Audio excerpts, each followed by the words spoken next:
So I moved into my apartment 15 months ago, and is my living room decorated yet? The answer is no.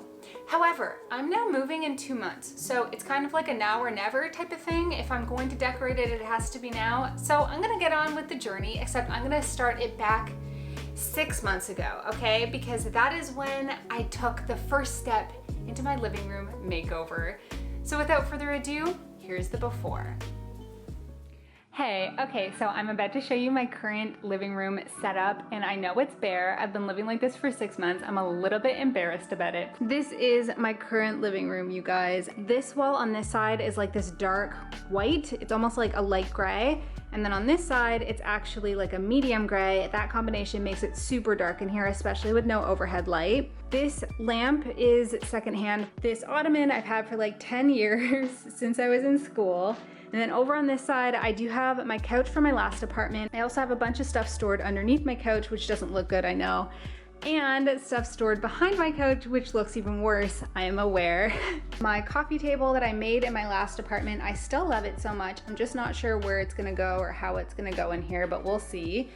And then 2 mirrors kind of being stored here right now. So yeah, this is the current state. I know it's nothing pretty right now, but hopefully that just means that we can turn it into something that looks super put together and nice. So let's get going with this whole process. Wish me luck.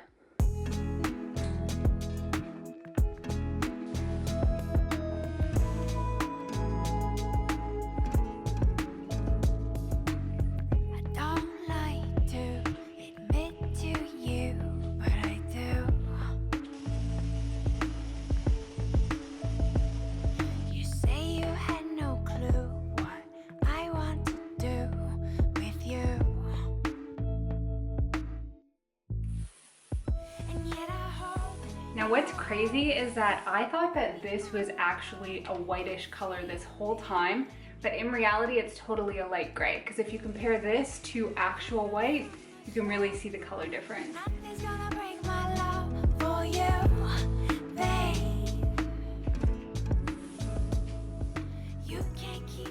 So as you can see, the walls are now this bright white color that I like so much brighter. So the next thing I'm gonna do is actually transform the main wall in this space, and that's because it's connected to the kitchen, and in the kitchen I did this wall paneling, so obviously I have to extend it throughout the living room as well. Now this is super easy, super budget friendly. It is such a statement wall treatment, and the fact that it's renter friendly is just a bonus for you. So I'm gonna go ahead and finish off with adding the wall paneling onto the main wall. It's super easy. All you need are MDF boards from Home Depot, and they will cut them for you as well. And then a bunch of command strips, add those on, and you'll be able to place them right onto the wall, and they'll stick and look so good. You know from the start that nothing's gonna break my love for you, baby. Whoa. You can't keep me far away for long.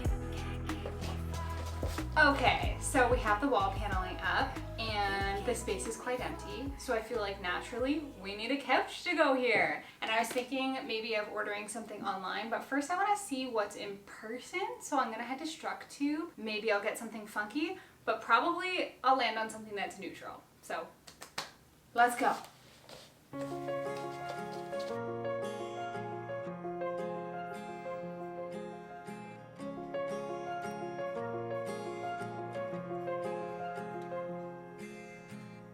Gravel road, I've been asked to slow down. Fireplace, do you know how? Piles of paper, my desk is out. Girl. Who will care for the world now? Rest with me.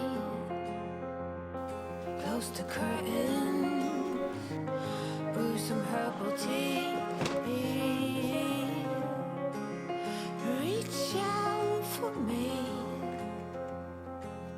Take my hand and lead it. Okay, so we have the rug in, we have the couch. we have the wall paneling. And I feel like the next natural thing is going to be the TV stand. And currently my TV is sitting on this bench that I have, but it doesn't match, okay? And it's a bench that I made. Let me just show you so you have a better idea. Here's my TV, and this is the bench. The design of this is super simple. You just take pieces of wood and you cut them longer and shorter and longer and shorter on the top piece as well as on the bottom. So this one's shorter and then longer, shorter and then longer, and then they all interlock and come together to make a really nice sleek edge. And then you attach it using wood glue and nails. So the issue with this obviously is that it doesn't match. But I am thinking that instead of replacing this with a proper TV stand, maybe I could just refinish it. And I'm thinking I'm gonna take it to my in-laws to sand. Wish me luck.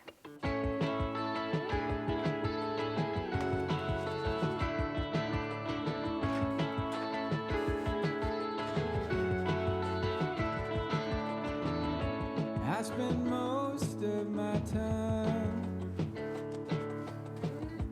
viewing what I want from the outside. I comb it over like it's the scene of a crime.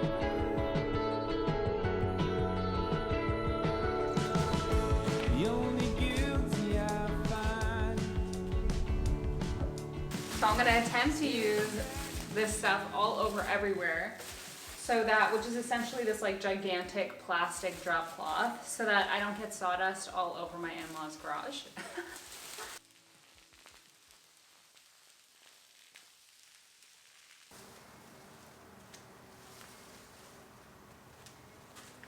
Don't want to get sawdust in my hair too much.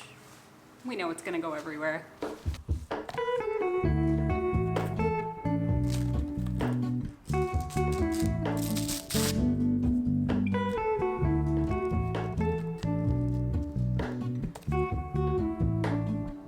So this bench was in a pretty bad shape and I wanted to just smooth it all down. So I decided to use my electric sander and just smooth it all out, you know, fix all the unevenness. And once it was super nice and smooth to touch, I just went in with a box cutter and just kind of tried to cut out the existing wood fill that was there because it was super broken and uneven and it just didn't match very well. And then once all of those were pushed down, I went in with this different type of wood fill that I swear is like magic. It is this fuchsia pink color, but it dries to be the same color as pine wood.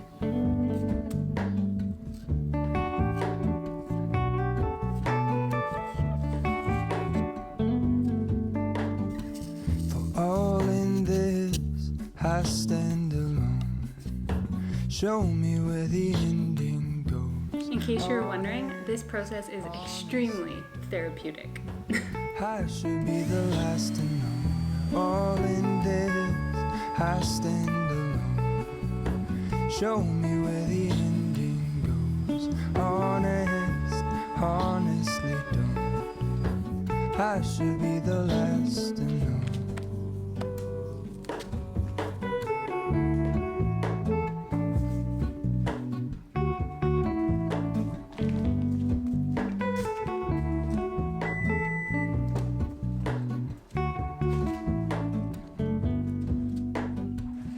Hello, Mona. I missed it. Now to really protect this piece, you could put a top coat over it, but I just want to leave my options open for the future. Maybe I want to stain it a darker color in the future, I'm not sure. But for right now, it totally matches my space and I love it. And now that this is all done, I can go ahead and move on to the artwork that's going to go above my couch. Oh hey, so we got the back wall and the couch, and this is where the artwork is going to go. Now, if there's one thing I learned in my last apartment that I did incorrectly with regards to art is that it should really be to scale with the size of the wall and with the furniture pieces as well. So since this is a large couch and this is an open wall, the art piece should be relatively large. And I'm in luck because I actually have the perfect thing in mind. Because a few months ago, I made this huge piece of artwork. It's super easy. Basically, I just started off by going to Dollar Tree and picking up 7 packages of this cotton twine. And I wrapped that around a picture frame about 1,000,000 times. Okay, not 1,000,000, but many, many times.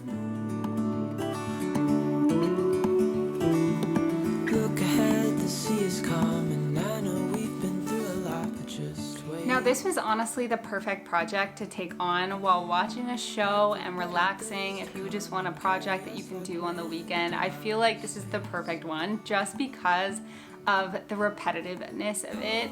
But honestly, in the end, you'll have something so pretty. So highly recommend. I can smell the shore, it's right in front of us if we just hold on tight. This vision that I saw is getting closer every dawn.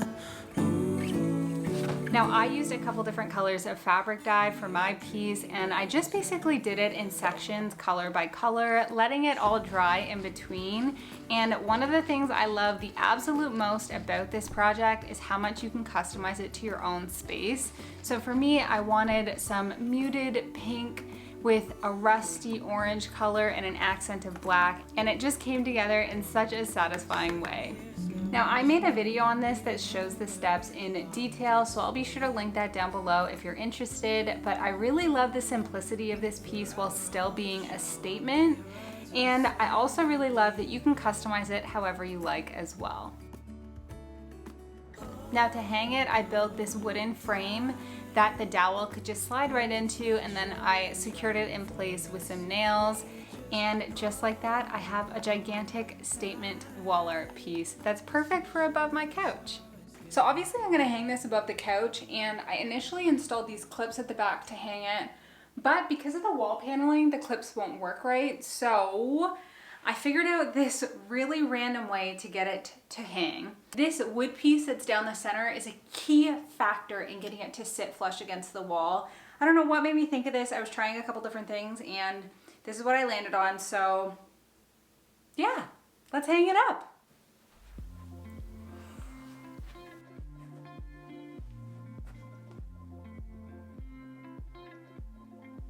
We're good. So I wanted to tell you that I found the perfect coffee table yesterday. I was at HomeSense, which is like Home Goods in the US, at a downtown location. I wasn't expecting to find a coffee table, but I found it and I love it and it's perfect. And what's even funnier is that my husband had to carry it the whole way home above his head on the side. Like, it was just hilarious, but we got it home and I love it. So let me grab it and show you. So I am literally in love with this coffee table. It is so cute. I love the tones in the wood. The darker tones and the lighter tones match everything perfectly. I love that base element that's there. So now that I have this coffee table, which I love so much, I think I just want to add one more piece of table space, and I'm thinking maybe a side table would be good. Now, I've seen plaster tables for sale for hundreds of dollars. They're so expensive. And I actually made one myself that was really easy and really budget friendly. Now, the full details of this will be linked down below, but basically I got 5 big bowls and glued them all together using really strong adhesive. And I added 2 pizza pans on top to make a solid tabletop space. But to make it a plaster table, obviously I need to cover it in plaster, and to get the plaster to stick, I covered it with this special type of tape. It's actually drywall tape. And then I applied 2 coats of plaster.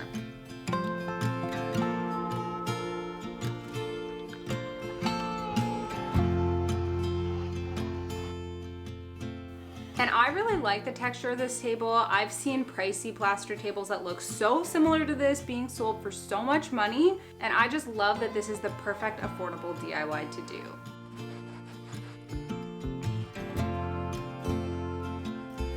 Okay, so here's my beloved plaster side table. I actually really like the natural white color, but I think upon seeing it in my space, it just needs a little bit more contrast for it to pop. And I actually think just with the accents I have in my mind, a matte black is gonna look really good. So I'm going to get on with painting it.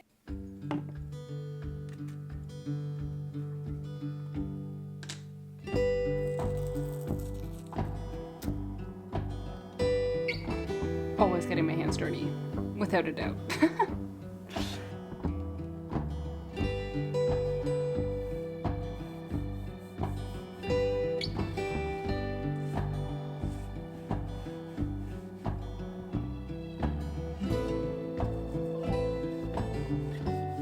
So now that my plaster table is all finished, it's good to go. I'm also bringing in this chair that I got off of Amazon, which is a nice caramel color, and a cute little pillow. To go on top of the table, I actually spray painted this dollar store vase, and I'm adding in some pieces of pampas grass from the field. On the other side of the couch, I'm just adding in this nice rattan plant holder and a faux plant that I got secondhand. And while I'm at it, I'm also just placing a couple different pillows that I had kicking around. Okay, so I wanted to tell you a little bit more about this next piece that I made because it is so cute and so budget friendly and very easy to do as well, and it's a blanket ladder. So to make it, I basically went to Home Depot and picked up 2 pieces of wood as well as a wooden dowel, and then I went ahead and cut everything to size and marked off where the dowel should go. And then I used, for the first time ever, this really cool drill bit. It's called a Forstner drill bit, and it basically cuts out holes in your wood. And so I used that to cut out the holes for the dowels, and then I glued them into place.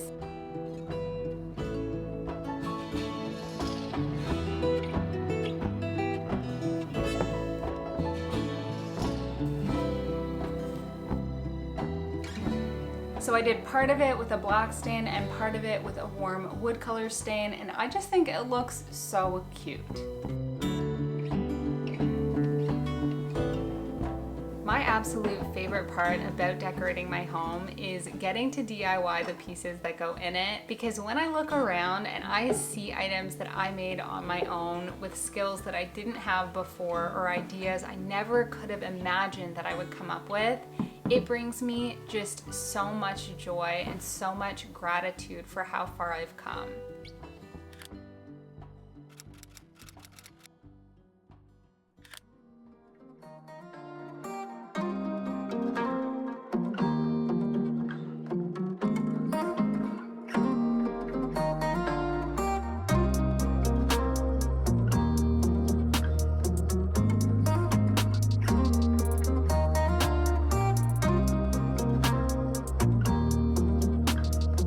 I just want to say thank you so much for joining me on this journey, and I hope that you enjoyed it. If you want to support my channel, it will mean so much to me if you subscribe. And I also do have an Instagram account. It's at DIY Dalia with an underscore at the end. I love you so much, and I'll see you next time.